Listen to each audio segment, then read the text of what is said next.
self-serving, persuasive talkers of everything and nothing. We are Conversation Con Artists. What's going on, people? It's your boy, Mr. On Point. And I am Calamity Red. And we are Conversation Con Artists, back for another episode. Happy African American History Month. Blacks. Coons. Coloreds. Jigaboos. Negroes.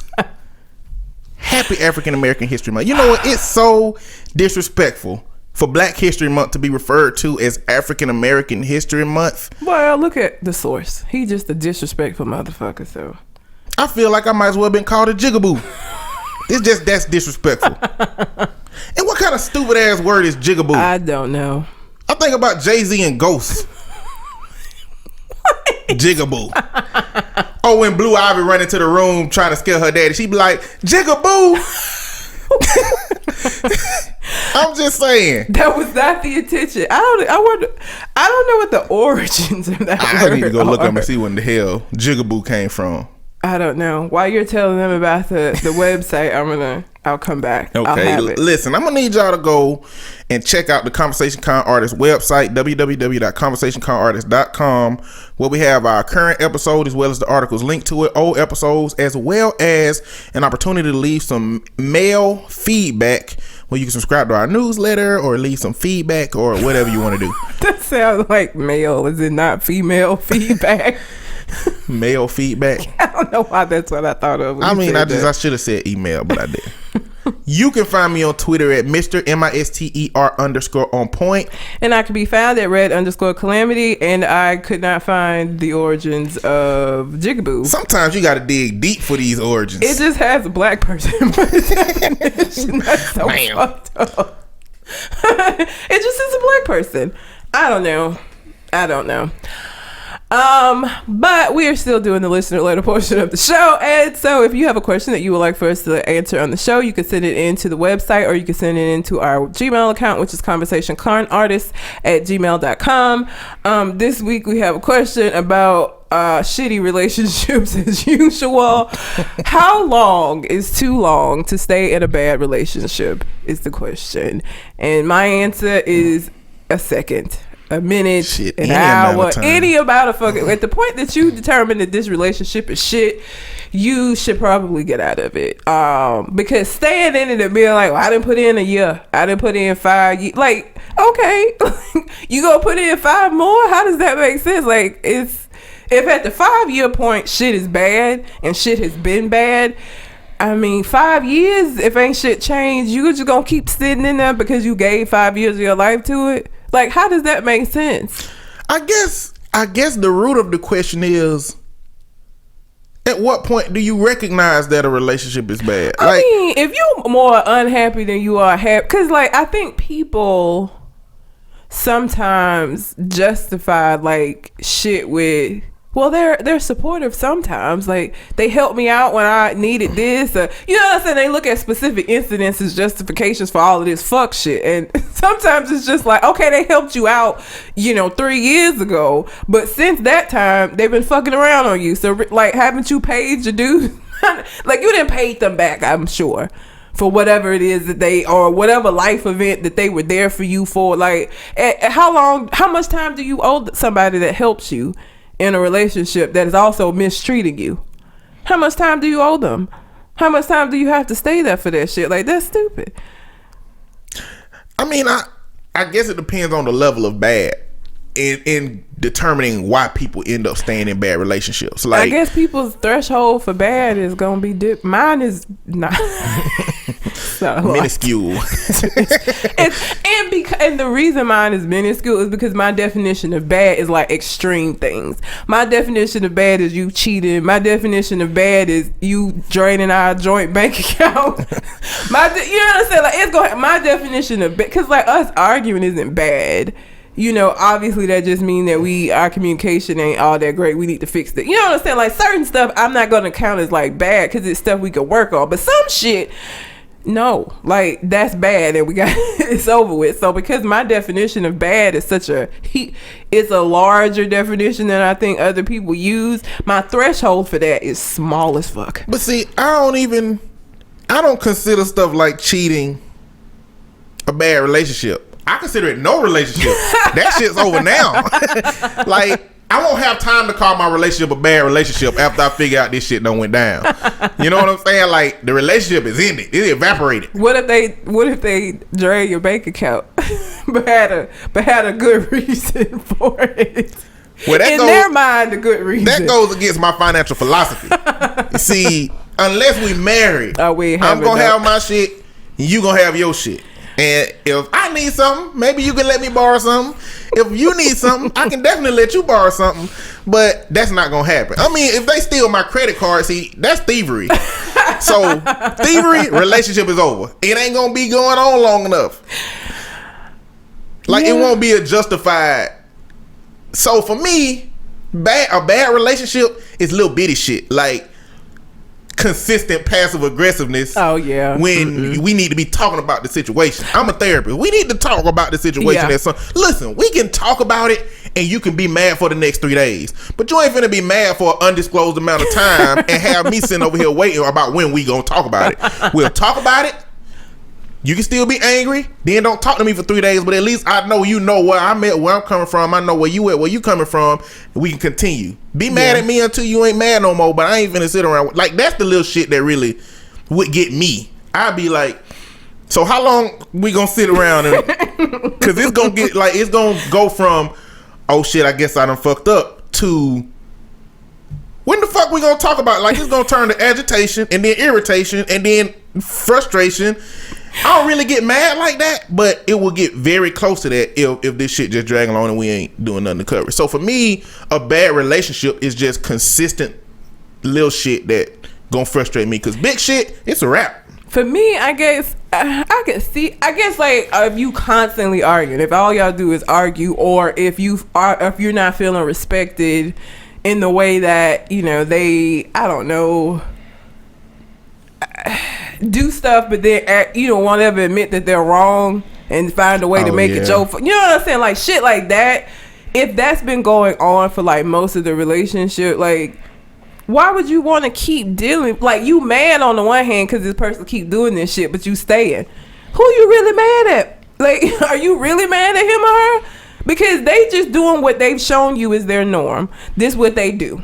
You the one that are staying in something and expecting it to be different when history has shown you that this is what it's gonna be.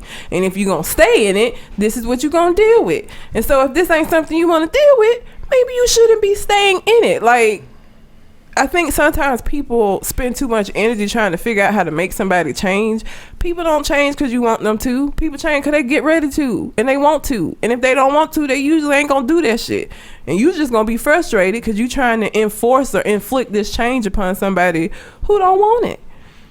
And then you just gonna be mad. And 5-10 years go past by, you still gonna be stuck with this same unchanging ass motherfucker, and you gonna be mad.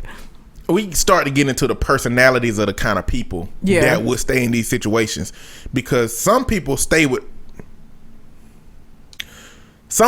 people in these messed up situations because they need to be with somebody, not necessarily because the stuff that goes on in the relationship.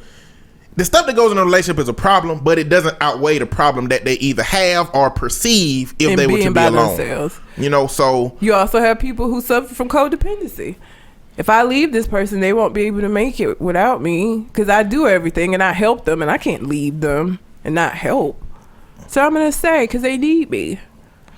But I'm angry that they need me, and then I'm having to put all of this stuff into this, and it's like this vicious cycle that never stops. You like feeling needed, but you also resent being needed so much at the same time, and you just in this perpetual state of unhappiness. I don't like the idea that a lot of women have that all men cheat. Like every single group, clearly I don't really believe in absolute. So one, not all men cheat. No. Two, not all women think all men cheat. No. But it's a lot of women, like when having like those Facebook discussions, do all men cheat? It's a lot of women that'll say yes. I've had clients that I've worked with that have been like, I mean, all men cheat. So they're not even looking for like fidelity because they don't believe it's possible. Like, there's no man in the world that's like that stays loyal to his woman. So I'm not even gonna expect that. Then when you don't get it, you surprised, but because you gonna be drawn to the motherfucker, cause that's gonna prove what your idea is. If your idea is that all men cheat, you're gonna be drawn to men that prove that idea, that all men cheat, because you're right now.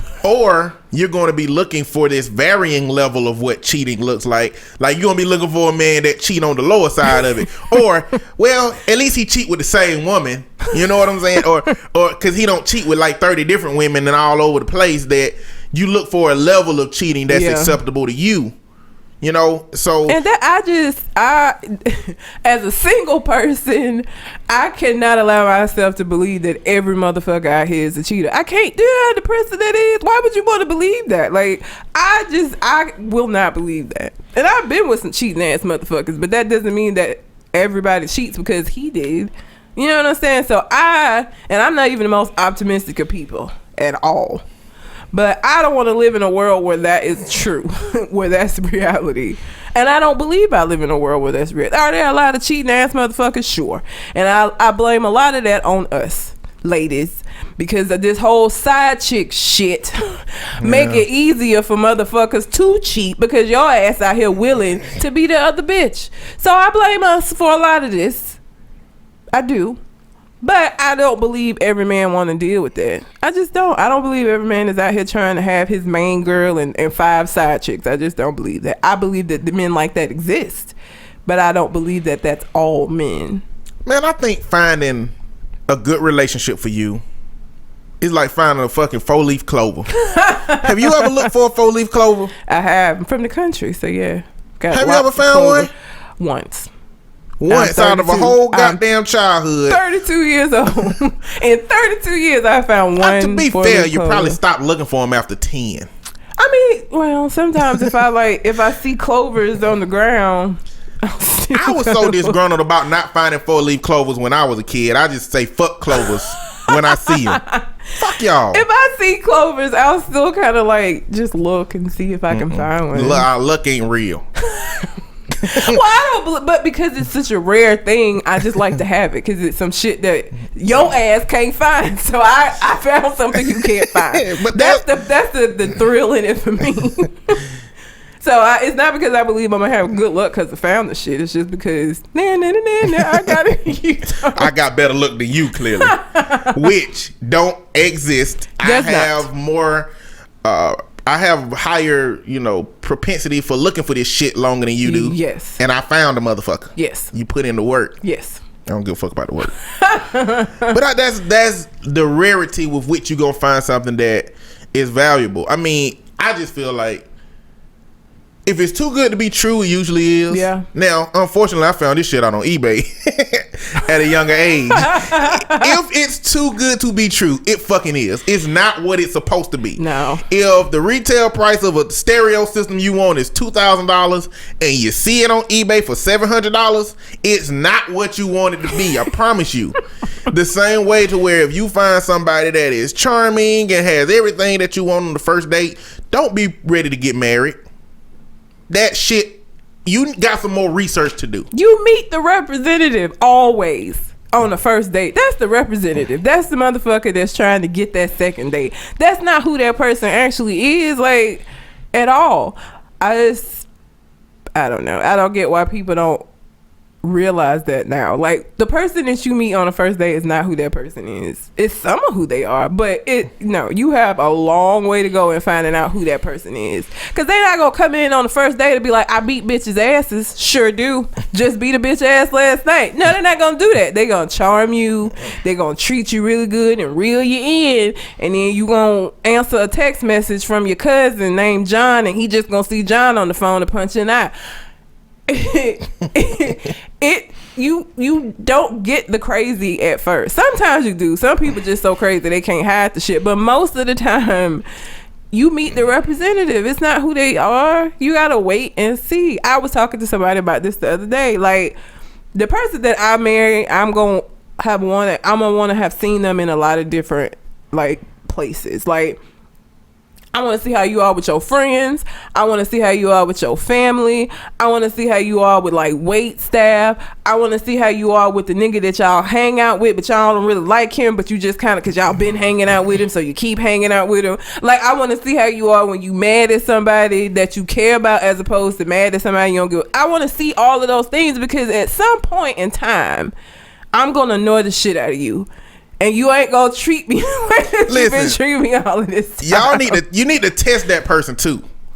Like, buy them some ice cream and knock it out their hand. Bro, I promise you, if somebody finna eat some ice cream and you knock it out their hand, you gonna get the immediate worst of that motherfucker right there. If they don't slap the shit out of you, you alright with that. When you go over their house, like, hide one of their shoes. Just hide a shoe. Like, they go...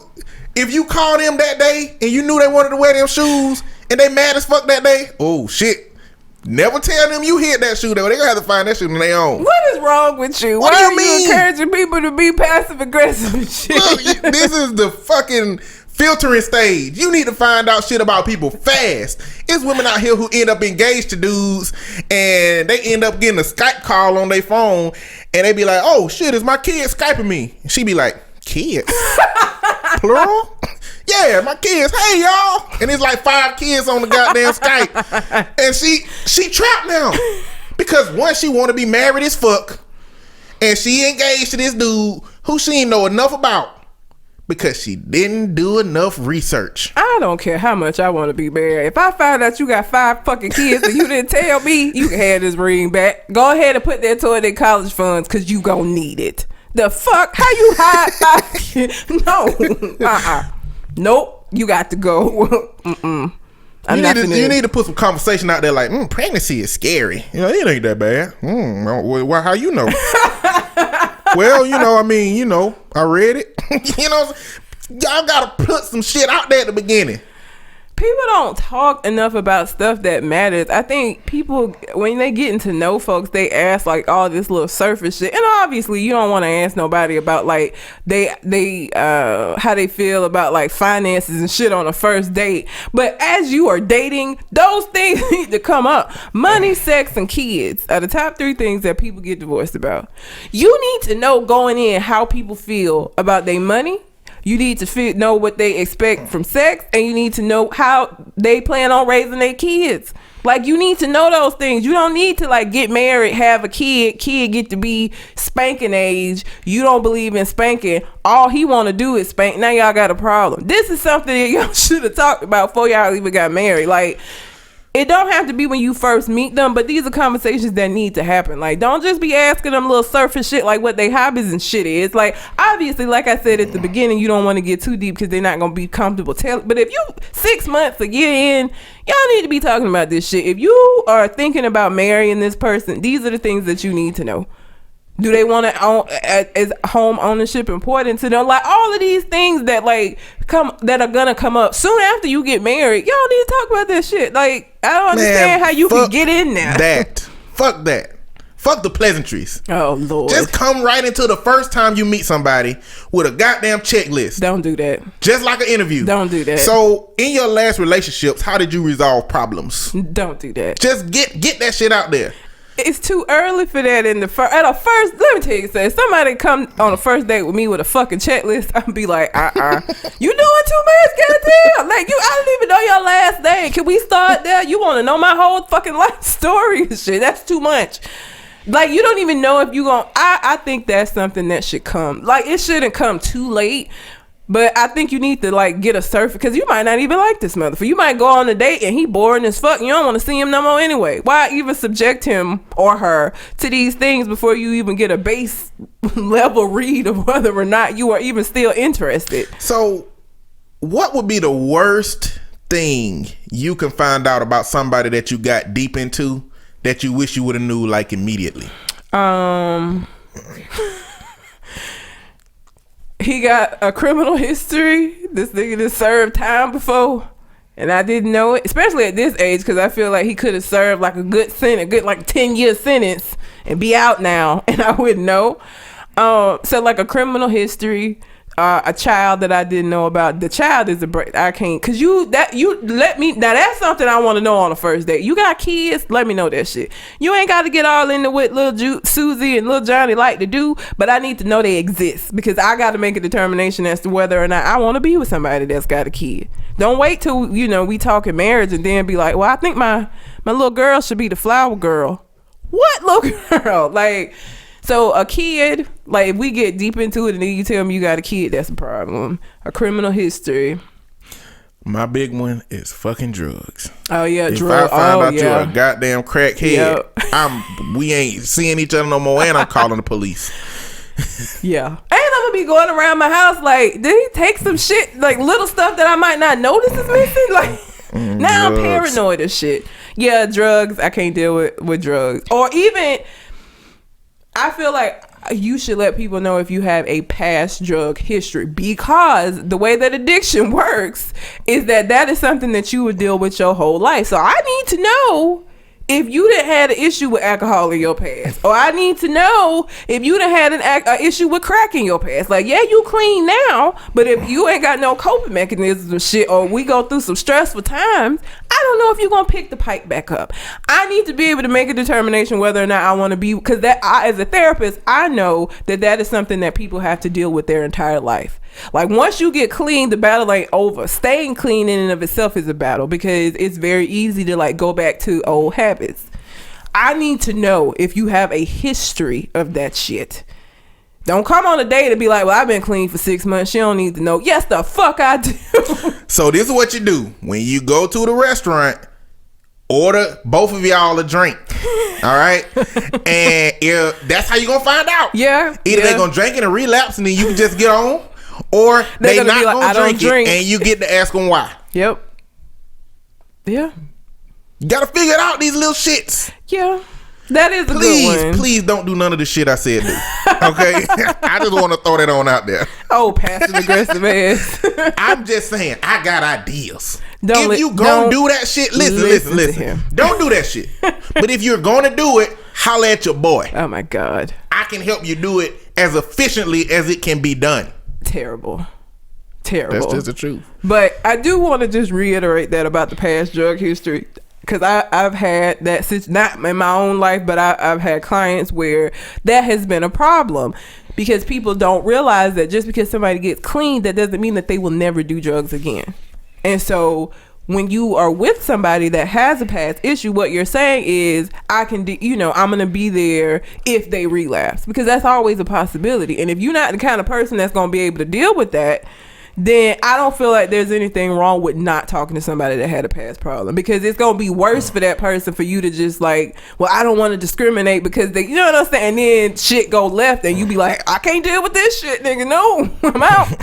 That's not going to make the relapse any easier for them to lose you. So if you're not somebody that can deal with that, don't talk to somebody that has a past issue, because it's always a possibility that can come back up. You hope that it won't, but you have to know that it's a possibility, and you have to be prepared to deal with that possibility, because it ain't fair to them. You get married and then the nigga lose his job and he just somehow get wrapped back up in crack, and now you want to just leave. And recovery is lifelong. It's not something that like you're going to have to change your whole life. If you like wine and you're dating somebody that has a history with alcohol abuse. You can't have wine in your house. You probably don't need to order wine. You probably gonna have to get close to stopping drinking yourself.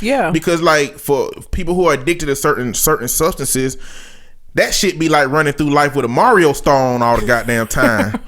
You know what I'm saying? Like, everywhere you go is a Mario star, but then when you get off of that shit, you regular Mario again, and you get fucked up by Goombas. You used to be able to kick them motherfuckers down, flatten them. They didn't. You know what? You ain't even have to flatten them. They just popped off the screen with that star. Run into them, boom. They gone. You know what I'm saying? So it's really, really easy to want to have that star life back. That's just what drugs do to us. And life is stressful.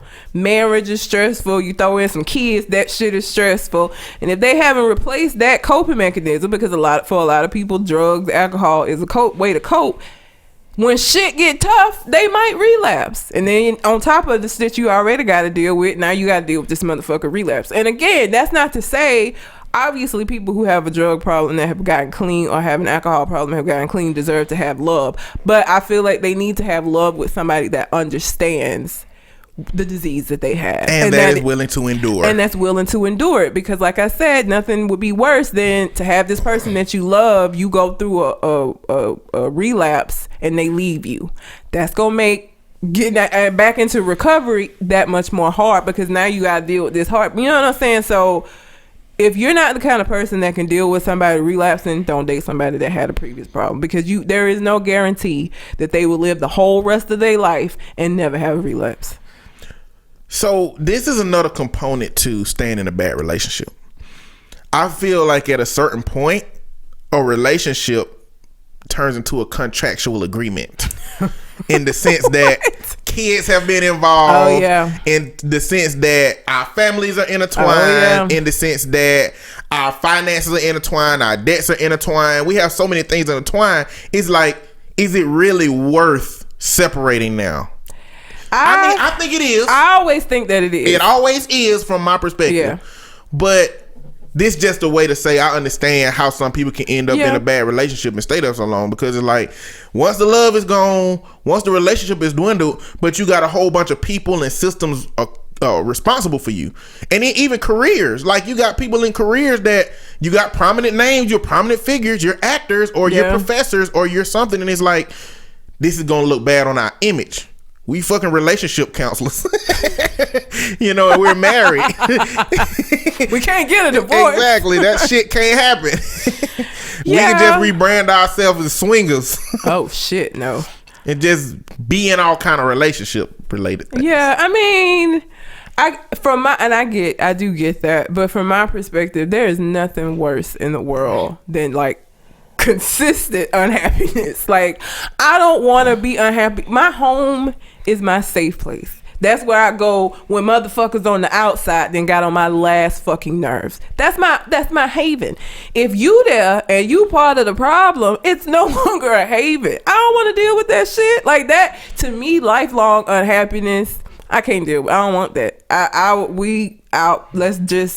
We'll work it out with the kids. We'll figure out the finances. We'll figure out whatever we need to do. But I need to get back to being happy, and I want you to get back to being happy. And obviously, we ain't doing that shit for each other no more. You know, and as difficult as it might be to untangle all of these things that we built together.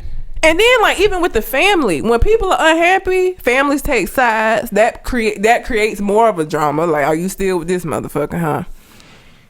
You know what I'm saying? Like, families, like, don't want to fuck with you now because they know that y'all been having all of these. You know what I'm saying? Like, that can make it even worse. Like, But I do get why in those situations. I'm talking about what I was talking about more was, like, dating.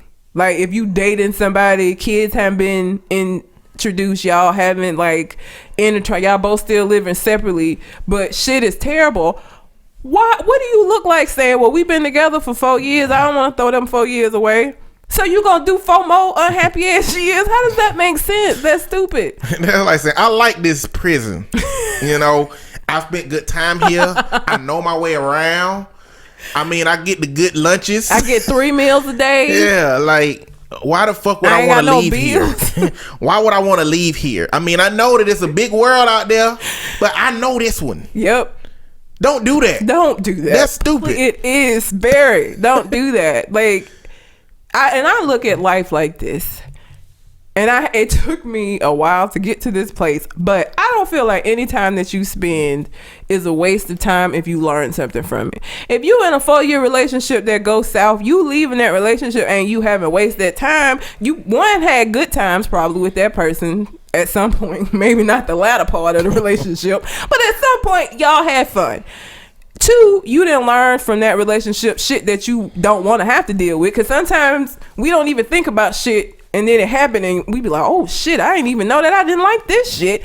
You can apply that to your next, you know what I'm saying? Like, I think it's a waste of time if you look at it like a waste of time. But if you can take stuff from that situation and apply it and never have to go through that particular situation again, to me, that wasn't a waste of time. It's a waste of time to keep fucking staying in some shit that ain't gonna change, and you just that's a waste of time to me. But leaving a situation that's not good for you, for whatever the reason is not a waste of time if you learn something from it. If you gain something from that situation, then I don't think it was a waste of time. It just didn't work out. And on the way to get married, a whole lot of fucking shit ain't gonna work out. It ain't, you go, that's what the whole purpose of dating is. It take you a couple of times, sometimes for some of us more than just a couple of times, but it gonna take you a few relationships before you get the one. It's just like the 4-leaf clover. You gonna pick a whole bunch of 3-ass leaves before you find that 4-leaf, and that's fine. As long as you learn something like, okay, this spot ain't got shit but 3-leaf clovers. Let me just leave that spot alone. Why would you keep staying in the same damn spot? Move on. Yeah. Go look for the clover somewhere else, because it ain't there. At the end of the day, if you spend most of your damn time unhappy, change that shit. Yeah. That ain't normal. No, it's not. You ain't supposed to be, at least supposed to be neutral. Goddamn, if you ain't happy, you at least supposed to be in a state of, well, I mean, it can go either way. Some shit happens. You know, if I step in some doo-doo, you know, it can go the bad way. You know what I'm saying? If I find $1 on the ground, you know, it can go good. I mean, you know, it at least should be neutral. If you spend most of your time like, man, fuck this shit, I'm sitting in a pool of shit every day, get out of the pool of shit, okay? That's all I'm saying. All I got is metaphors. They ain't all great. I mean, that shit just made me think about Remy and that. Okay, because I want to tell that story. You have anything else to say about? No, that's it. Okay.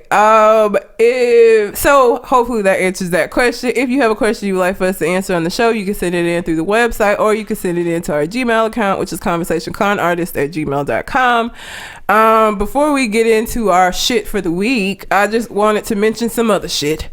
Literal shit. Y'all know I got this puppy, and I just want for the dog owners, please comment and let me know if this is something that you've ever had to do, because as y'all know, this is my second dog, and this is some shit I've never dealt with, and I was very surprised about. So the puppy's name is Remy, and Remy, my other dog, is a smaller dog. I was letting him play with the smaller dog's toys. Remy is a bigger dog, so he had this rope, right? A dog, one of them little chew ropes. I wasn't paying attention to him playing with the rope. I go back and look, and this little motherfucker then ate half of the rope. Now, a couple of weeks ago, he ate a piece of rope, and he threw it up. So I'm expecting fully that I'm going to be cleaning up some more dog vomit, right? A couple of days go by, no appearance of the rope. He didn't vomit it up, and it wasn't in his poop. So I was like, where the fuck is this rope at, right? So yesterday, I'm getting ready to go, and I noticed him scooting around. And I was like, what the fuck is he scooting for? So I make him stand up, lift his tail, and hanging out of his ass is a piece of green string. The rope reappeared, right? So then I got a choice, right? Obviously, this rope is stuck in his ass. So he can't get it out. So I either leave it in there and hope that he maybe will squeeze it out at some point, or I'm going to have to get a glove, and I'm going to have to get it. And go ass fishing. And because I loved it, and nobody ever fucking question how much I care for my pets and that they are well taken care of, because I chose the latter, and I went and got a glove and I pulled the rope out of his ass. Now, keep in mind that this is kind of like the magician's handkerchief, you know, where he like pulling the handkerchief out his pocket and it's like never ending. That is what this rope was like, right? I'm just pulling pieces of rope out of his ass, and he just standing there watching me like, thanks for doing this for me. While the other dog is standing there looking at me like, shouldn't have never brought this motherfucker home. You ain't never have to pull no rope out of my ass. Should have left him where it was at. We were good. Why'd you do this?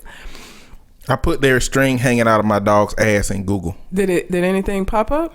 It's surprising how efficiently they changed ass to butt and anus. Oh, anus is such a weird word. So it's happened to other people? Yeah.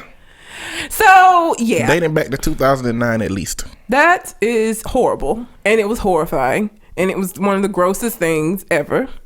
But I guess he rope free. No more rope has been hanging out of his ass, so I'm assuming I got it all.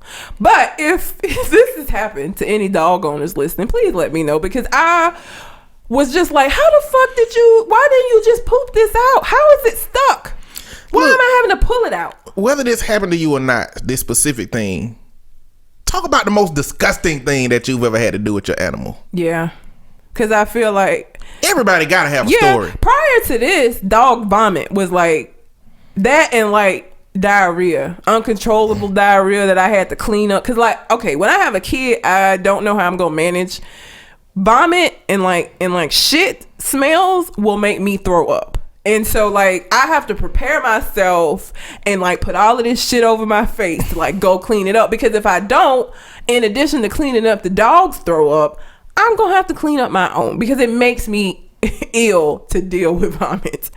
So I don't know how I'm gonna deal. Like, somebody told me that with kids, because it's your kid, the spit up and shit don't bother you. I don't know how the fuck that would be, because it's still gross. I don't care if you are my child. You a gross ass little version of me. That's still gross. But apparently, as a mother, when you have a child, the stuff that comes out of them don't bother you so much. I don't know that that's true, but I just know that I have never had to pull anything out of anything's ass prior to yesterday. You know, it might be that what people are finding out is that they have a stronger tolerance for bullshit than they believed that they should have. You know, it's like Kevin, what the dude from New Orleans? From New Orleans? Oh, Kevin Gates. Kevin Gates, where he talk about, you know, eating booty. He didn't realize is that he just has an extreme fetish. And when he's talking like everybody's supposed to be doing this, no, sir, you're discovering that this is specific to you, and it shouldn't be. Like that, I think that's the case with the kids and the pee and doo doo and all that. So jazz. Some people just have a high. I don't think I'm gonna have a tolerance. They're just discovering that it's more normal for them when it shouldn't be. It's gross. I can't imagine that I'm gonna be. We'll see if I ever have a kid, but just judging from the dogs, it's gonna be like a situation. But yeah, so I spent yesterday pulling strings out of an anus, and yeah. I got some bad cat stories that I ain't gonna talk about. Not today. I guess like hairballs would be like worse. There's things worse than hairballs. It ain't even got nothing to do with the cats. It's more the environment. Okay, I don't want to know. We grew up with a lot of cats, right? And they died in a lot of different random ways. Aww. Just because we had like 8 or 9 cats all the time. Damn. My mama was a fucking cat lady, but she had kids too. Like, so that shit, it was weird. That sounds disturbing. Had cats get electrocuted by random water being on the floor. That is so fucked up. Yeah, like, I mean, had cat die from eating antifreeze. Oh yeah. I mean, just and once random. They eat that shit, that's it. And then they're gonna die. Yeah, they lose all their motor functioning. They still be alive, but they can't do anything. So how they die is they starve because they can't eat. Oh my god. Yeah, it's horrible. I don't even like cats, and that's still terrible. I mean, it would happen to a dog too. So, and if nobody knew this, antifreeze has a fucking sweet smell. Yeah, and a sweet taste. Yeah, and a sweet taste. So your dog or a cat will eat antifreeze if it's like leaking out of a car. Yeah, so that's how people be careful of poisoning that. Other people with the shit, putting it in drinks and stuff, because it has a sweet taste to us too. Antifreeze poisoning is one of the most the top ways that people like poison. Everybody always think people be putting rat poison and shit in folks' food. Now when they put antifreeze in, you helping teach people how to murder. If they watch the ID channel, then see, they already that's how know. You got this fucking immediate access to this information. Immediate. People don't know this shit. You watch the ID channel all day. I do. She be watching shows called "This Is How I Murdered My Nigga." Yep, pretty much. That's exactly what the shows be called. That is not a variation of that. Yes. It's like 20 of them with very specific names. Yes. This is how I use my car to murder my mate. And it's several ways. There are several ways. Yes. Whatever. Well, while we're speaking about kids, let me go ahead and say congratulations to Beyonce. And y'all, let me tell you something about y'all. Now, I am not a member of the Bayhive. I do like Beyonce though, but niggas just ain't never happy. when she had Blue Ivy, y'all was talking about she didn't have the child. It was a surrogate. Her stomach folded over. She lying. So she'd have a whole photo shoot where she half-ass naked. So there ain't no question that it's something in that belly. And then y'all still got shit. Why she taking all these pictures? Why she showing off her body? Because y'all motherfuckers didn't believe her the first time around. That's why. And she didn't want to hear that shit again this time. That is why most of her pictures are her almost naked. So that you can't say that she had on a fake stomach. In one of the pictures, she is all the way naked. She covering up her chest with her arm, and she's sitting strategically so you can't see her bottom half. But yeah, it's because y'all gave her so much shit the first time around. Beyonce should win an award for the winningest motherfucker that can't win. She should win an award for that shit. I don't know if that exists. Somebody need to create it, and Beyonce get that. The winningest motherfucker that can't win. She is winning everything but public opinion from people that's not in the Bayhive. Yep. People that hate her really hate her, and people that love her, it's a very polarized thing, Beyonce. Like, where the middle ground at? Ain't none. I'm middle ground, I feel like, because I know that she do some fuck shit, but I also know that she does some amazing ass shit. So I feel like I'm a middle grounder. I don't hate her. I absolutely love her. I'm impartial. If Beyonce came to my door right now selling Girl Scout cookies with Blue Ivy, I would buy my fucking cookies and send her the fuck on her way like I would anybody else. I mean, I get on Facebook and say, goddamn, I didn't know Beyonce was going door to door selling Girl Scout cookies. Everybody would think I'm fucking crazy. Yes, they would. But I do that. But I wouldn't be all like, oh shit, Beyonce. Wouldn't do that. She wouldn't come to my door. Kingston started barking and scared Blue Ivy off. I wouldn't even get to see who the fuck it was because they run off because this nigga started barking. But now I also want to say congratulations to Sierra and how y'all ain't shit for that too. Post Sierra picked the worst possible time to announce that she was having twins. Don't announce nothing that's exactly the same as something that Beyonce did after she announced it. Don't do that. Because it's going to get no press. People are not going to care. Now, it would be different if you was white.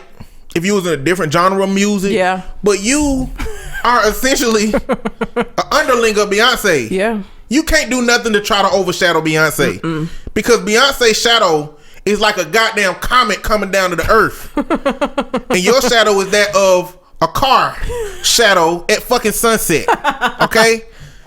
Don't do that. Don't do that. I feel only reason I even know I happen to see it, but all up and down and up and through my timelines, I just kept seeing about how Beyonce is pregnant. She having twins. Oh my God, there's gonna be 2 more in the Carter dynasty. Oh my God, Blue Ivy's gonna have to share her inheritance. Just all kind of shit. And then little quiet ass, little tiny ass writing.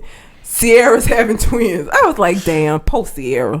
Should have made that, and then you waited too long, bitch. I know you didn't know that shit before. I know you didn't know that Beyonce. You probably had no idea because I can't imagine that y'all would talk like that where you would have known prior to. So I knew you didn't. I know you didn't know, but I mean, you just picked a badass time to like announce that shit, man. And let's be honest about the situation. Even if you had announced this shit before Beyonce, motherfuckers would have forgot that you was having babies until 2 motherfuckers that look like you and Russell Wilson existed. Yeah. Like that's just the Beyonce effect. It is. She just destroy everything around her as far as what the media is concerned. It don't matter.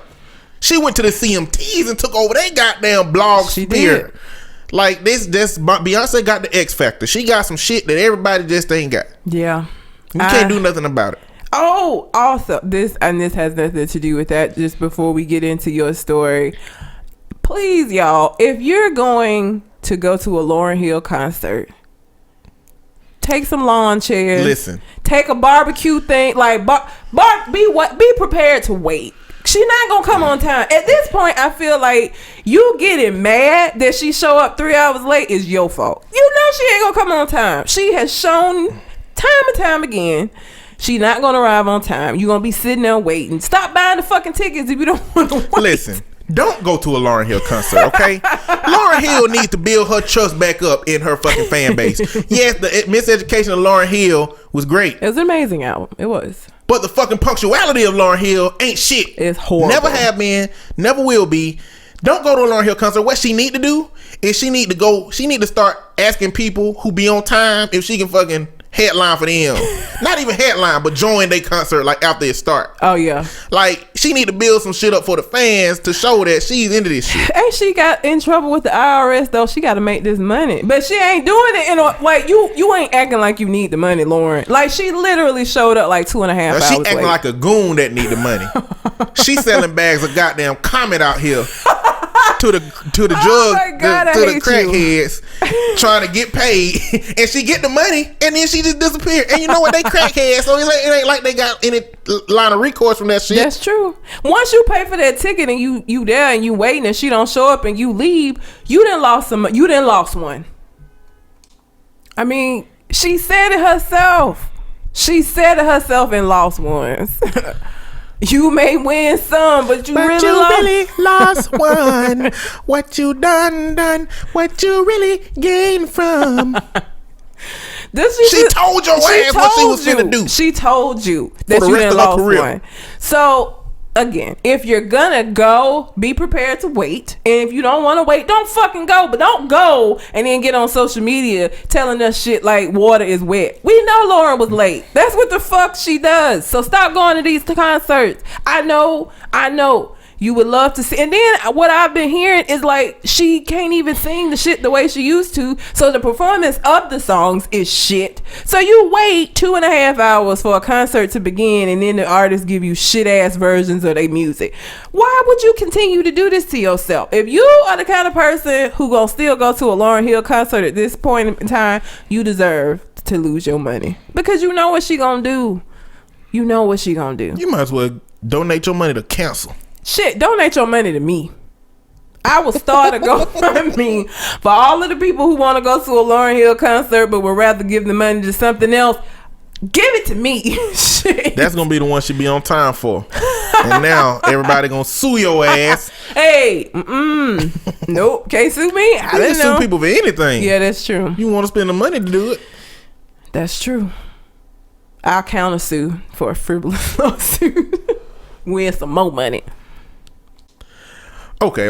So BuzzFeed put out a video this week. Now the last BuzzFeed video they put out was a fail. I don't even remember what it was about. Do you remember? I can't remember. It was just something race related, and it was terrible. That missed the goddamn mark. Yeah. Right.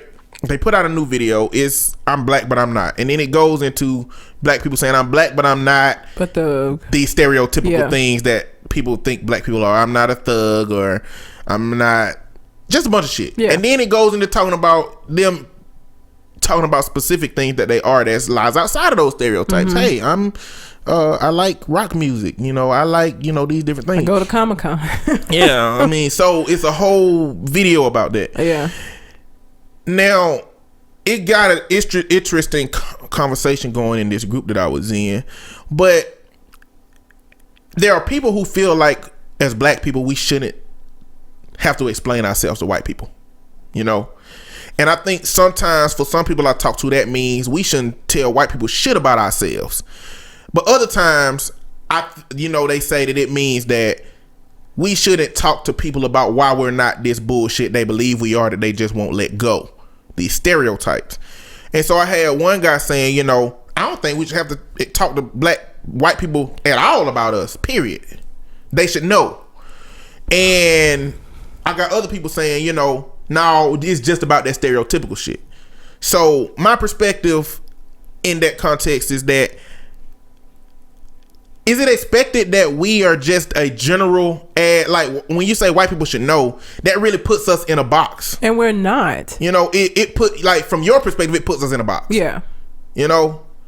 I just don't. Because to me, it makes sense to say the things that you're not and the things that you are, because there are some black people who are those stereotypes. There are also black people who are not.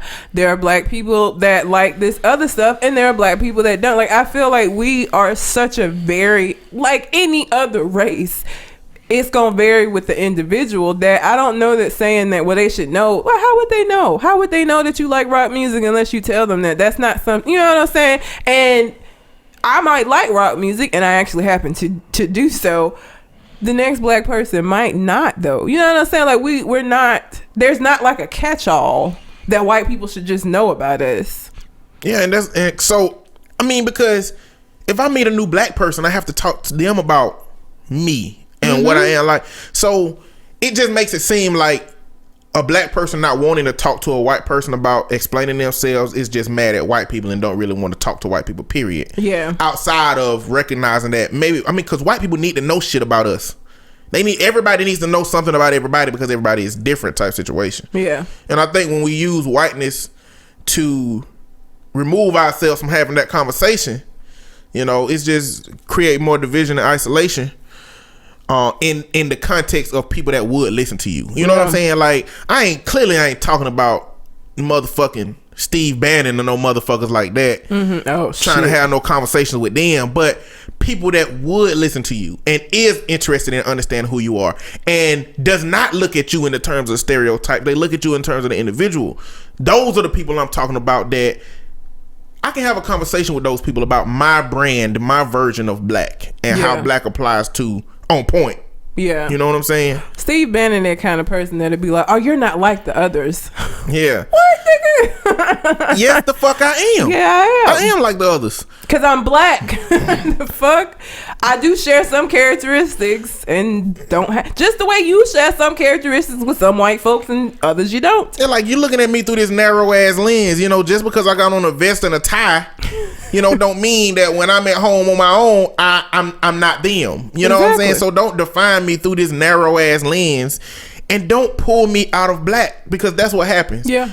They end up pulling you out of black. Black stays the constant negative, and you're just different from that. Exactly. You're the exception. They be like, let's pick him out of that. Black still some bullshit, but you ain't gonna look at you as the bullshit. You know what I'm saying? You like, just happen to be brown like the rest of them. Like, bitch, change how you look at black. Black ain't what you think it is. Yep. As evidence and history and things have shown. Yep. Propaganda keep saying that black ain't shit.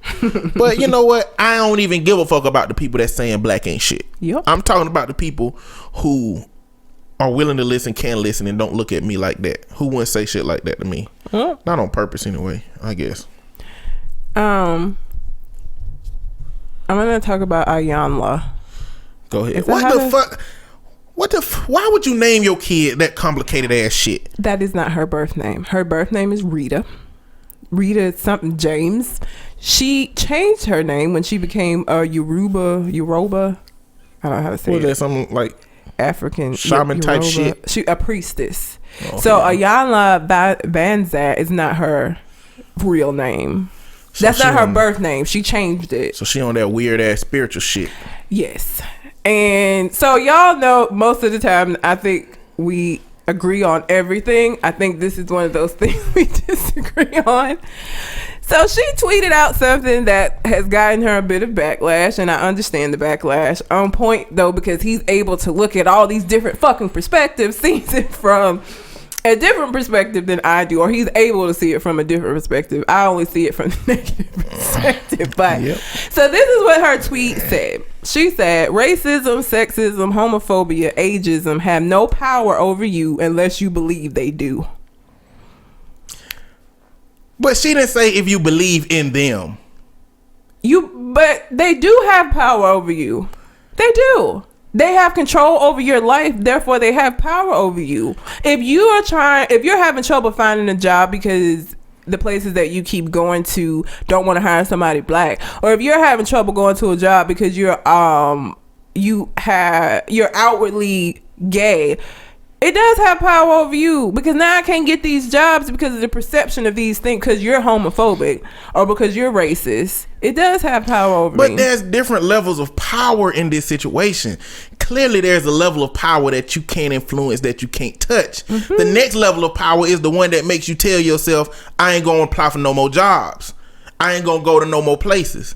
It's the internalization of this external power.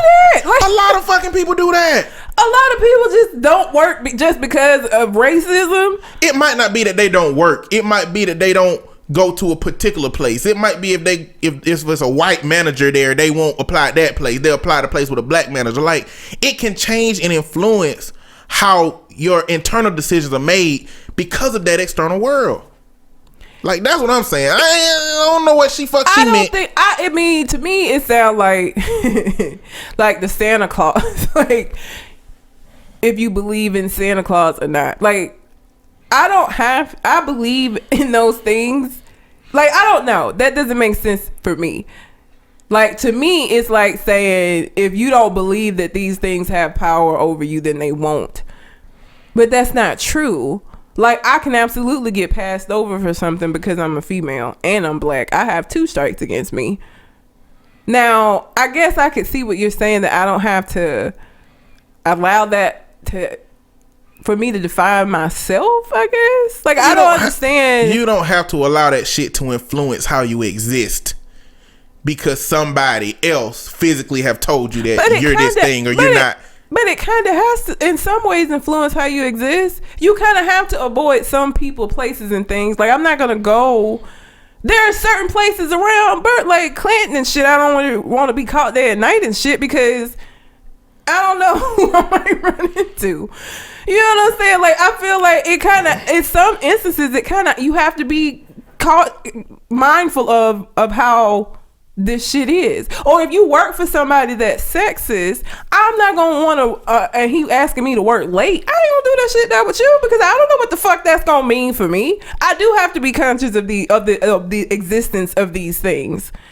In some cases you have to be, or you gonna become a victim of. See, my mind and your mind ain't the kind of minds that would internalize this stuff. Yes. But there are people that exist that if job after job they experience sexism, they're going to start to internalize their position being one that is influenced heavily by sex. They not going to look at it and say, this world is fucked up and they fucking with me, but I'm not going to let it fuck with me. They say, this is what the world is and this is how I must live in it.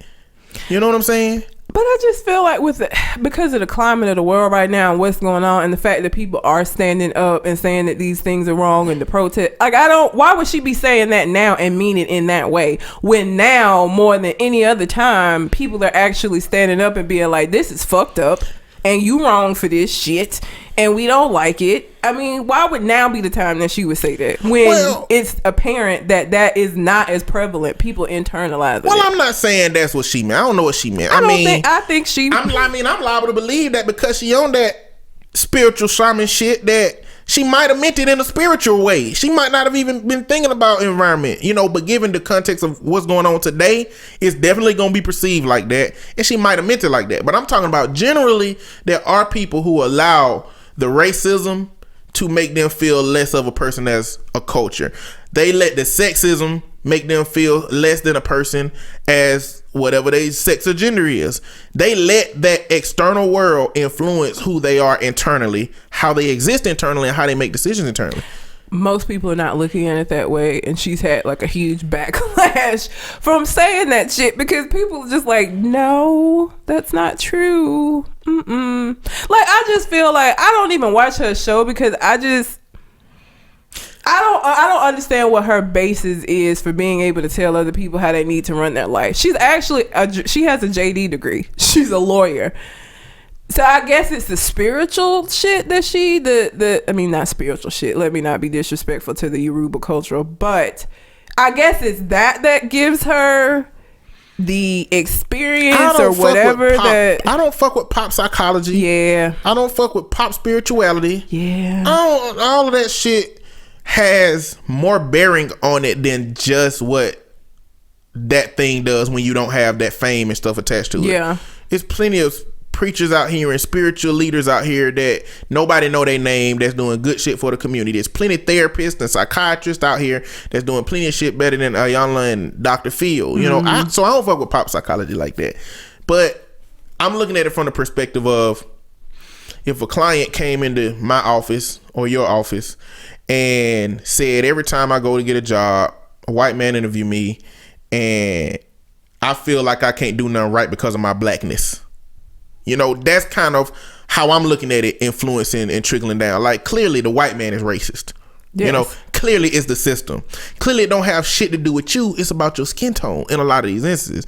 But when you go to a therapist or when somebody come to me and say, I'm fucked up with this black shit, like black is fucking with me. Like we see a lot of videos of these people trying to be white. Mm-hmm. I think that's how I'm thinking that thing takes power over you. It takes a hold of you. But on an internal level, not the external level. I ain't saying that external level don't exist. It do exist, but it fuck with you on different. It can't fuck with you on different levels. I just don't think she meant it that way. Like I said, I am not talking on what she meant. I ain't trying to reinterpret what she said. I'm talking about how it does exist in that context. That ain't what she meant. I don't think it is. Like, and again, I don't think that's what she meant. I just brought it up because she's getting such a backlash from it, and because she just annoys the shit out of me. Like, because I just don't understand what gives the shit that she like tells people in the way that she goes about it as an actual therapist. I would never do. Like, I don't know. She annoys me. That's because it's pop shit. It's pop psychology. It's just for celebrities. It's more about the depth of the issues with that the people have that would bring entertainment value rather than actual people that can and need help. Because most of the people that we help as therapists, most of them are just closer to normal than far away. Yeah. You know, a minority of the people that we work with gonna be people who have extreme ass problems. Yeah. You know, and so on shows like that Catch Me Outside, bitch, shit with Dr. Phil. Catch Me Outside, how about that? Yeah, like that shit is usually the extremes. Yeah. And all you see on Dr. Phil is extremes. Yep. All you see on Y'all is extreme. Yep. All you see on Judge Judy, all them shows is extreme shit. Because that shit sells. That's why I don't put too much stock in that pop shit. Anyway. Well. But racism is real. She on that Lee Daniels shit. Talking about some it's not real if I don't believe in it. Like, that's like... So you could get at this job. If you believe that you won't get the job because you're black, then you won't. No, if this motherfucker don't want to hire me because I'm black, I'm not going to get that damn job, Lee. That's how that works. That's like pretending like nothing exists behind no door that you don't want to fucking open. Bitch, it's a whole room in there.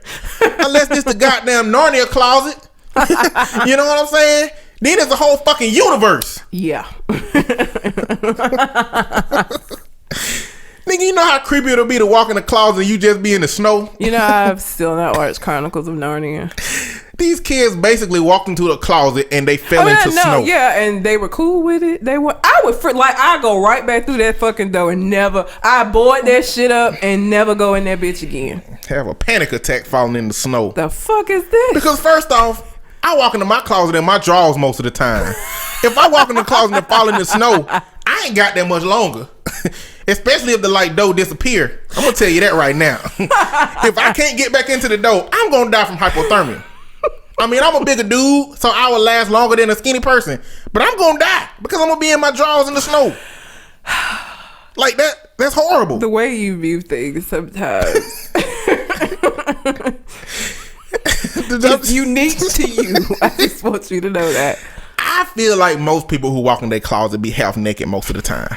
Nobody's gonna think about like, oh my god, I'm gonna die though because it's snow. Like your train of thought sometimes is just your train get off the rails sometimes. But that's just in the same instance that is the same as Narnia. That shit might be like Doctor Strange. I might walk into the goddamn desert.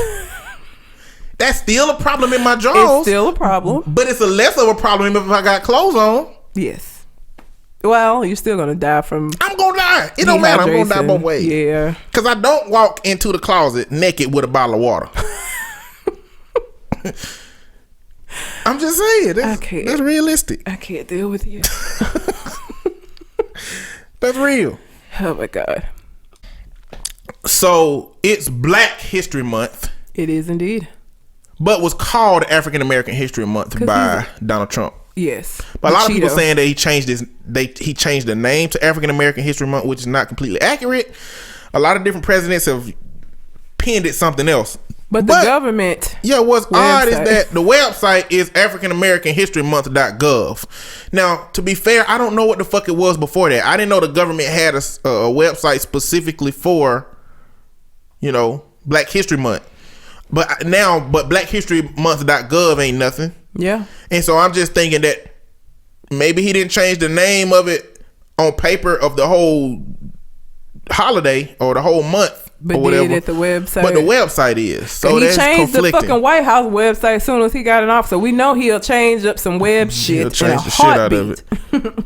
Probably just want to pin his name on shit and say I did this. Fuck that guy, man. That's what he doing. That's just But anyway, my base for him. What? Just fuck that guy.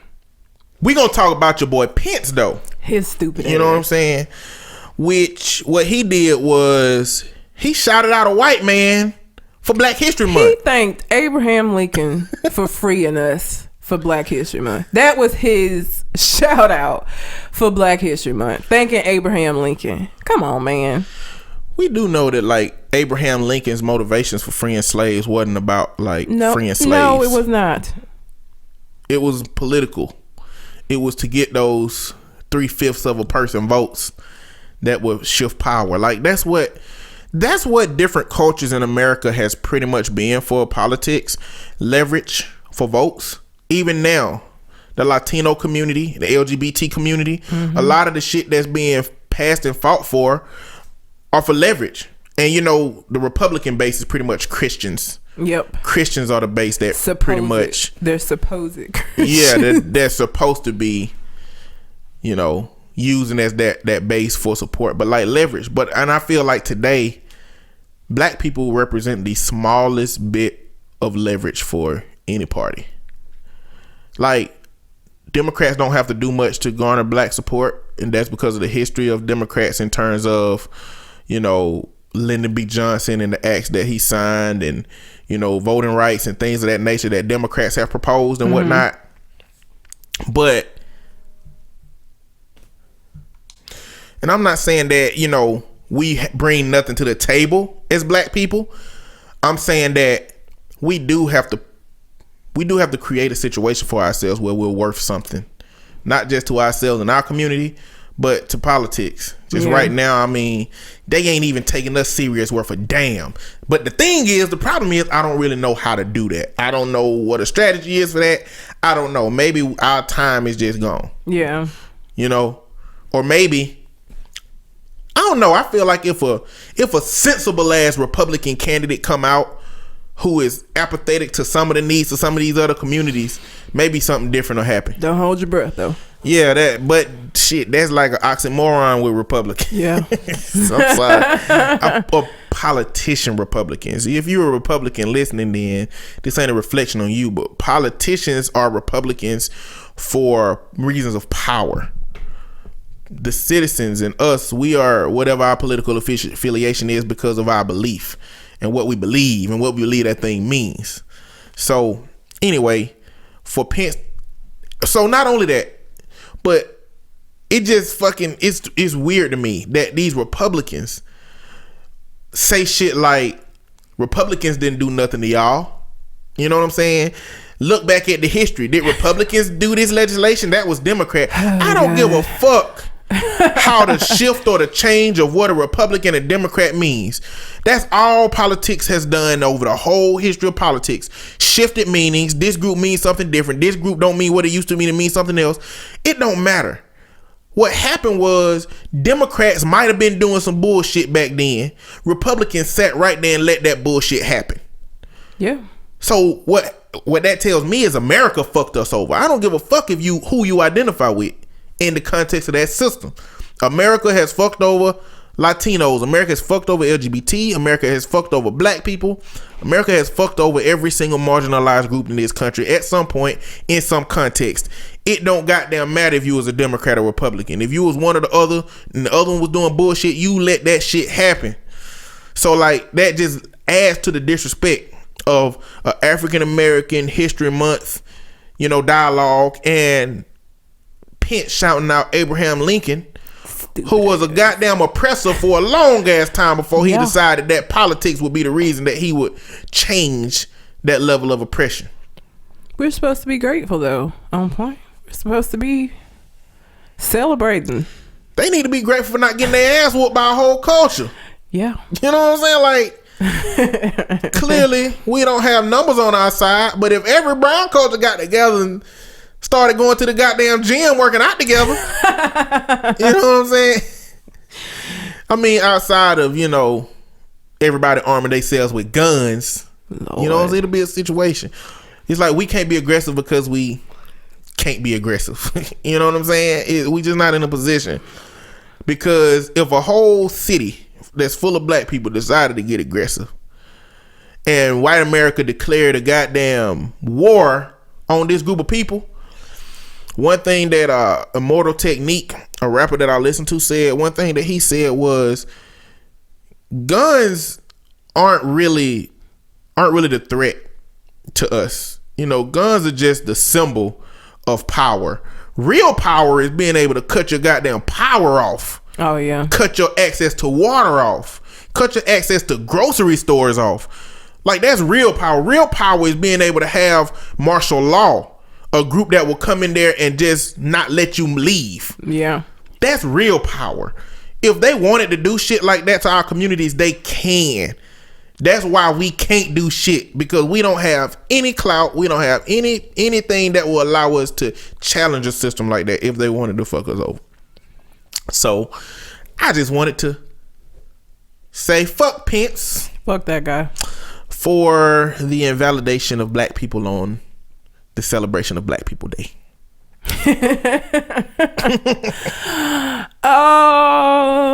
So Meek Mills and Nicki Minaj broke up, and we've discussed that ad nauseum.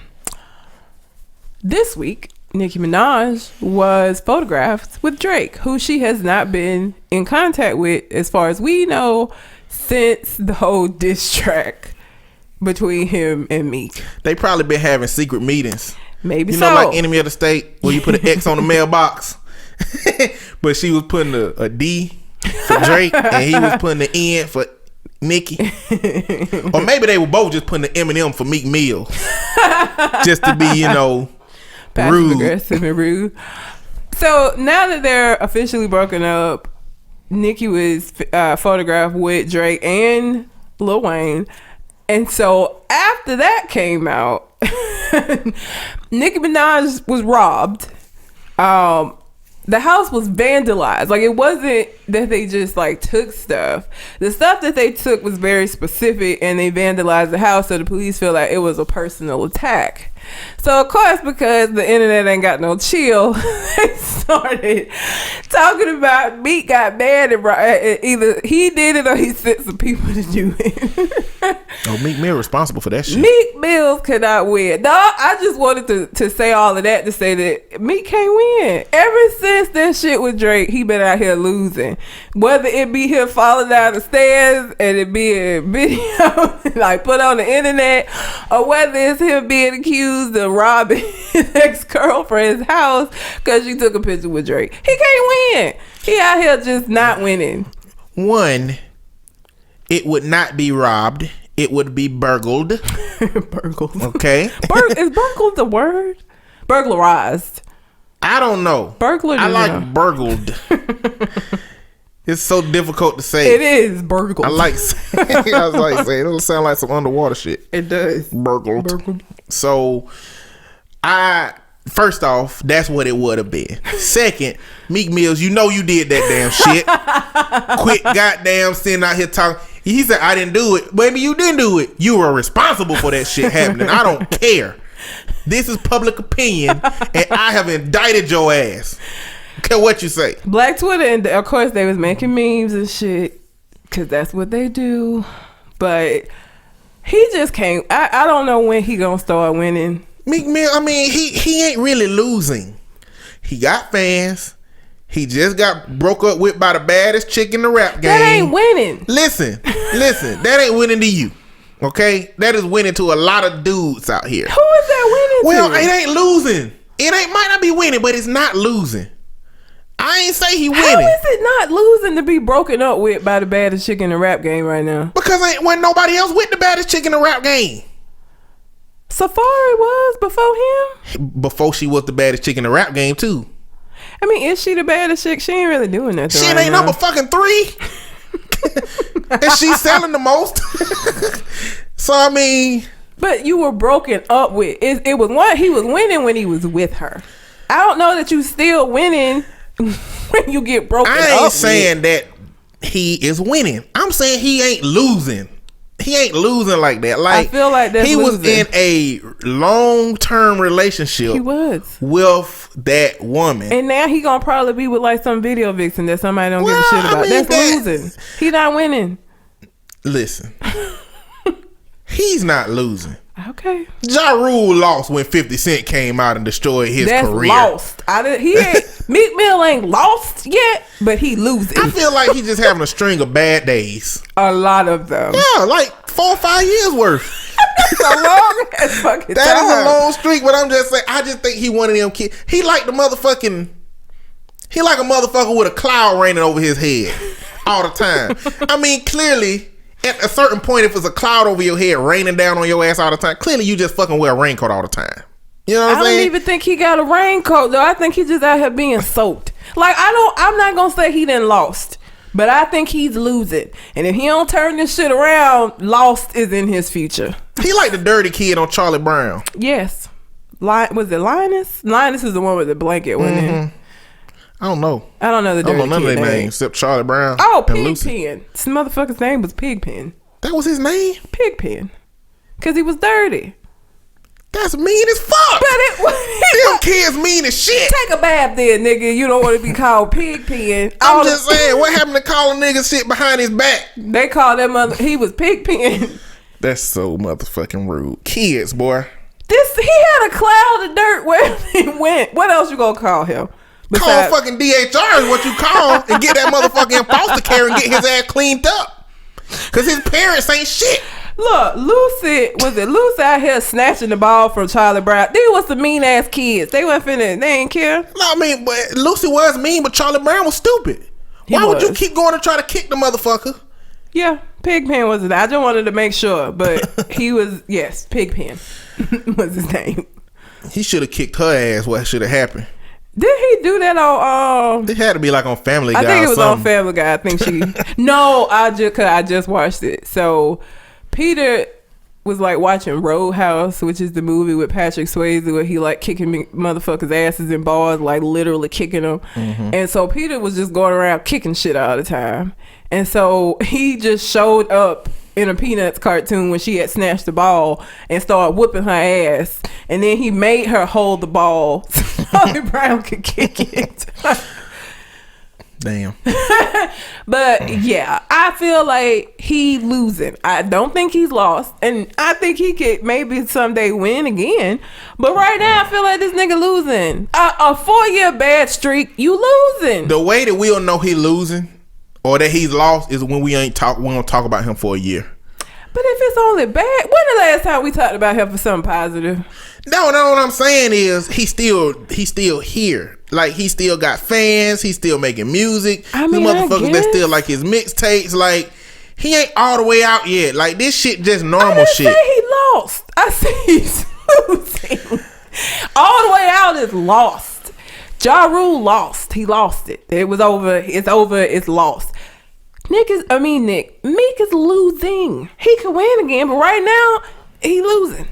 He out here losing. We'll see. When your ex-girlfriend get robbed, and the first thing people think is that nigga got mad because of Drake and her, like, that's just bringing back up as the soon whole as he saw that shit on Twitter, he was like, damn, I knew he should have waited a little bit longer. Like, should have separated myself from this shit first before he robbed exactly her. Like, he did that shit. He ain't smart enough not to. And he real emotional. He's an emotional ass motherfucker. So he might have got in his feelings one night and just went, maybe took back the jewelry he gave her. Maybe wrote, die bitch on the wall. I don't know what they said, vandalized. I don't know if he just like destroyed because I don't know that it was him. I don't know that the person who did it like destroyed stuff or if they wrote shit on the wall. I don't know. It just said vandalized, so I don't know. But the police do think it was a personal attack. Shit, it might have been Drake. Why would Drake do that?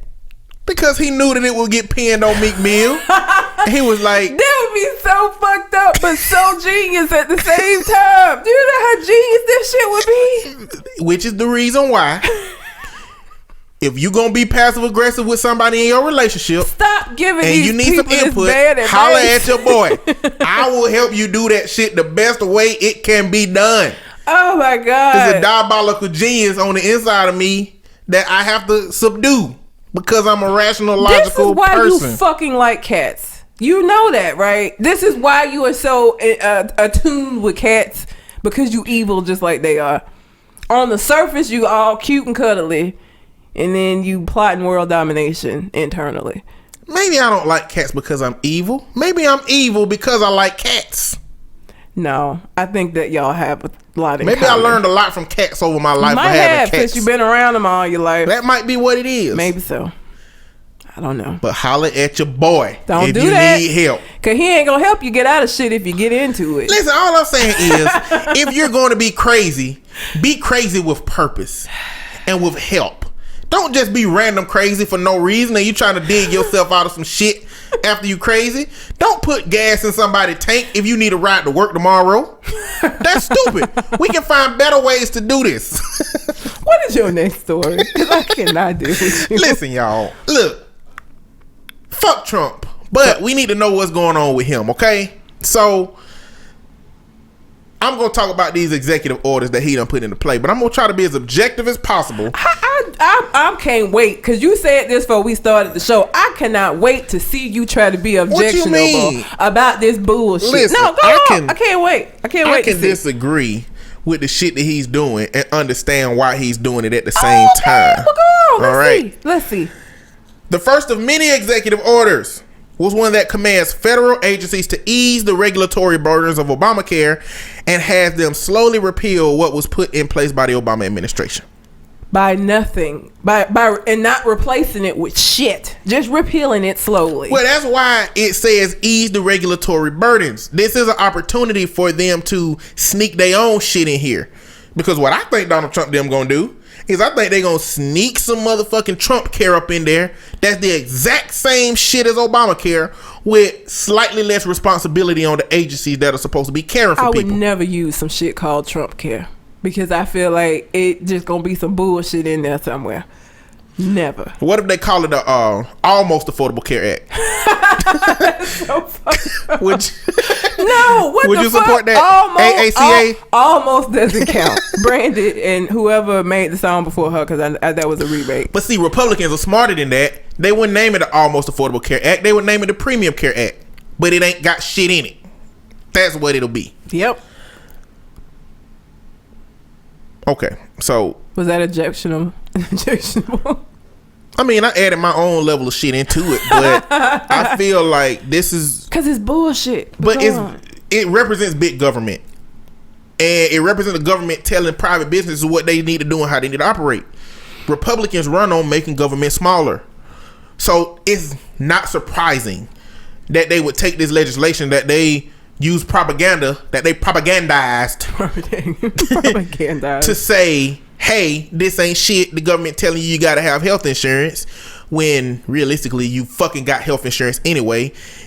Getting it through the government just a way to help you have it more efficiently, more effectively, and help other people be able to afford it. Whatever. It ain't like Medicare. It ain't like welfare, food stamps, shit that's coming out your check that you don't get anything from. Just poor people get something from. You actually were getting something from that. So if Trump Care do come out, or the Almost Affordable Care Act, or the Premium Care Act, if that comes out, it's still gonna be offering you the same shit that you need anyway. That probably will still be cheaper than the shit Blue Cross Blue Shield offer on their own in Alabama. I feel like, though, on principle, the same way I won't be seen going into Bojangles even though the chicken is delicious, I would not have Trump Care. I would figure it out. I'm gonna have to swallow the blue pill on that one. That's just how that one gonna have to be. 2, a freeze on all hiring for the federal government, excluding military. Fuck that guy. Just another way to shrink government size. You know, realistically, the government exists in the context of checks and balances. Checks and balances going on right now. But that's why the government exists, like checks and balances. Yeah. Checks and balances are gone. So hiring people in government agencies helps regulate shit. When you put a freeze on that, because you intend on rolling back regulations, you're not going to need people in those positions. That's what that's about. The U.S. withdrawal from the TPP, Trans-Pacific Partnership Trade Deal, which Trump and many of his supporters say is a great thing for the American worker. The crazy thing is, he need to be talking about how it's a great thing for the American worker. Has he ever expounded upon anything he said? No, he ain't expounded on shit. I'm He just be out here saying shit. I'm saying that's what he needs to do. Never. He'll You know never what I'm saying? But at the end of the day, it's another Republican platform. They don't want regulation. And the Trans-Pacific Partnership started putting regulations on trade. This started investigating how different countries pay different groups. It started to influence how if you bring your business over to China, it started to influence some of that shit. But not China. I don't think China was a part of that. China ain't trying to fuck with no deals and none of that shit. But other countries that have that shit, like, it influences business. And so being a Republican platform, they don't want that. The reinstating of the Mexico City policy, which bans the federal government from sending funds to groups that perform abortions or lobby to legalize or promote abortion. This policy goes in and out of effect depending on the president if it's red or blue. Clearly, that's another Republican platform. Abortion has always been a Republican platform. I just want to remind everybody that when that particular one was signed, it was a bunch of white men in the room. White men in the room. This has nothing to do with them. Does not impact them at all. But we have to recognize that there has literally, in America's history, never been anybody in the room of anything that has changed but white men. Touche. Touche. This is true. Like, people say that like it was an option of something else. Like, this is America. He could have at least had Kellyanne except one in time them. when the black man was the president. Oh, yeah. Then everybody else was white and he was black, but they were still men. He could have at least had Kellyanne in there for Kellyanne, just to have her in there. She just made up a whole goddamn massacre on the news. That shit was so fucking funny. Like, bitch, really? You just. And this is his chief advisor, a bitch that gonna make up a massacre that never happened. Two motherfuckers was arrested. For what did they have? Making plans? They didn't do shit. They didn't actually act and do shit, but she made it into a whole massacre. I don't think she know what that word means. I think she meant plan. It's not anywhere near the same word, but okay. Is it a word that's close to massacre that means plan? No, master plan? No. Shit, no. That's close enough, I guess. That's close enough for them to spend that shit. All right. 5, 6, 7, 8, and 9 are 2 orders reviving the Keystone Pipeline and Dakota Access Pipeline. He also signed 3 other related orders that will speed up the permitting process for infrastructure projects related to the pipelines. And then shortly after that shit happened, there was a huge oil spill. That shit happened all the time with this company. Directing the Commerce Department to streamline the manufacturing permitting process and giving the Commerce Department 80 days to maximize the use of U.S.-made steel for the pipeline. More Republican shit. Less regulation. Putting more money into U.S. businesses who most of the time send their shit overseas. Yep. But it's more Republican shit. And you know, about this whole list is, I understand that these are Republican platforms. What surprises me the most about Donald Trump and how he's executing these executive orders is the speed at which he's doing it. Because there's no checks and balance right now. It just happened. Whatever he decides, it's just happening. Like fucking Hitler. 10, a memorandum calling for a 30-day review of the military's readiness for war. Now, I'm really skeptical when it comes to shit like that because there are people in the Republican Party that benefit off of war. Mm-hmm. There are people that benefit off of conflict. No, I mean, Donald Trump money is in real estate, but it's a lot of people that like make parts for defense, you know, weapons and tanks and aircrafts. Like, it's a lot of Republicans. It's an Alabama Republican. The Alabama Republican, who is a fucking strong proponent of war, he like got stakes into the defense market and aerospace and things of that nature. So it benefit him for war to happen. It would definitely benefit him and a lot of people. So I just feel like I said last week, that all you got to do to get Donald Trump to do some shit you want to be like, hey Donald, they said you ain't gonna do that shit. Prove them motherfuckers wrong. And he be like, who said it? Give me my motherfucking executive pen, nigga. He got a constant except he don't say nigga because he shouldn't. He got a constant Kermit the Frog with the hood on. He got one of them always around. Exactly. And it's fucking called Steve Bannon. Oh my God, this motherfucker. He's supposed to be the one that's responsible for the Muslim ban. Yeah. Which they say ain't a ban, but Donald Trump said it's a ban, so It's a ban. How you gonna say it's a ban and then say it ain't a ban, but you said it was a ban, motherfucker? But that's this whole administration. Yeah, he been doing that shit. 11 and 12, 2 multi-purpose orders on border security and immigration reinforcement, including the authorization of the wall, the stripping of federal money sent to sanctuary cities, hiring 5,000 more border patrol agents, ending catch and release policies for illegal immigrants, and reinstating local and state immigration reinforcement partnerships. That goddamn wall. I am so sick of hearing about that wall. Just more Republican shit. Like, these are their platforms. You know what I'm saying? Like, so I understand why they would do this, but the problem is it just don't take into consideration the values of America and democracy. This is just, I'm gonna have my way. Yeah. Or we gonna have our way. Yep. Trump is just the face of we gonna have our way. 120-day suspension of the refugee program and a 90-day ban on the travel to the U.S. from citizens of 7 countries that the Obama administration put on their high-risk list. They've suspended that one though, haven't they? Yeah. It's been blocked several times. It's just that a lot of people been saying that hey, has nothing to do with religion, but religion is actually implemented in the executive order. In the executive order, it talks about the minority religion of those countries would get precedent on being able to enter into the country, which means since we know that the predominant religion in those countries is Muslim, you don't have to fucking say Muslim. You know what I'm saying? Yeah. People are saying shit like it doesn't say Muslim anywhere in the executive order. Bitch, then you go to elementary school, maybe not, and then you learn about goddamn context clues.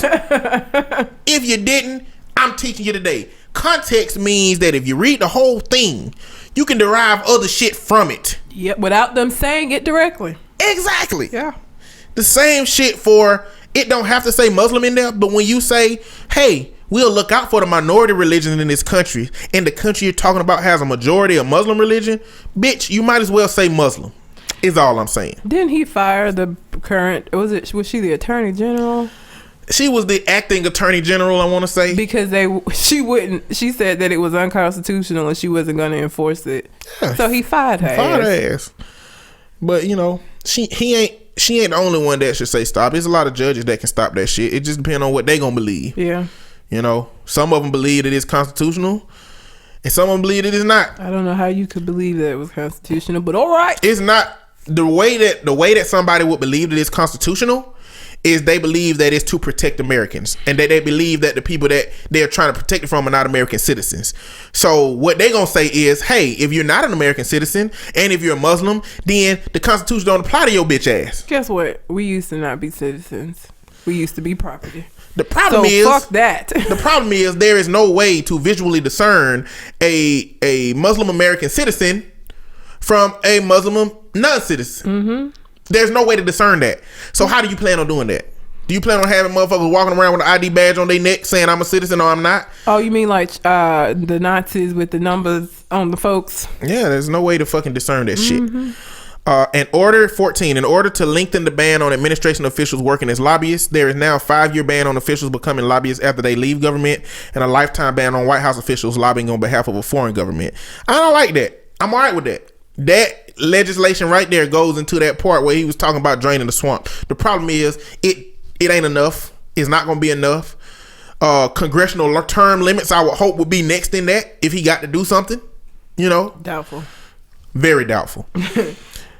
15, a memorandum directing Mad Dog Mattis to drop a plan within 30 days to crush the Islamic State. I don't know what the fuck that means. Mad Dog Mattis? What? I guess that's the new whatever the military dude is in the cabinet. I guess that's him. I don't know why this shit would say that like that though. Well, look who wrote it. Yeah, I mean, you know, a memorandum to restructure the National Security Council and the Homeland Security Council. 17, an order instructing agencies that whenever they introduce a regulation, they must first abolish 2 others, which is irresponsible because regulations exist to regulate something. And so in order for me to create one, I gotta go in and find 2 to take out. I mean, it's just a Republican platform. They just want to get rid of motherfucking regulations and shit.